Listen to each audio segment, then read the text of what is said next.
बेकार है भैया, मैं तो टूट गया मैं तो अब। शेरू अपने बुढ़ापे में आखिरी सांसें गिन रहा था। आज मैं मर गया भैया। ये देख बांगड़ बिल्ला इसके बुढ़ापे का फायदा उठाने लगता है। पानी नहीं मिलता, ये देखो मेरी हालत कमजोर हो गई। तभी शेरू अपने जीवन का हिसाब किताब करता है। ओ भाई ये क्या है? तो इसे पता लगता है कि ये 80 साल का बुजुर्ग बन गया है। मेरे साथ अन्याय हुआ है। साला ये बांगड़ बिल्ला इधर अकेले चूहे की ऐसी तैसी करके रखा होता है।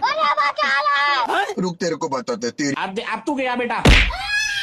तभी ये चूहा शेरू को फिर से जवान बनाने की बुक दे देता है। ये देख असली असली बवाल चीज है वे। ये देख बांगड़ बिल्ला भी कहाँ पीछे रहने वाला था। अच्छा बेटे भाई यहाँ पे क्या हो रहा है?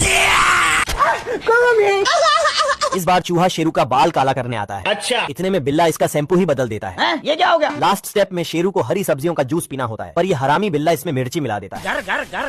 इतनी कोशिश के बाद भी शेरू की जवानी वापस नहीं आती। अरे मैं तो पूरा काला हो गया यार। तभी ये बिरला व्हाइट पुट्टी पीते ही इसकी जवानी वापस आ जाती है। क्या रे भिख मंगिया क्या देख रहा है? अब तू गया बेटा। गया। हे प्रभु।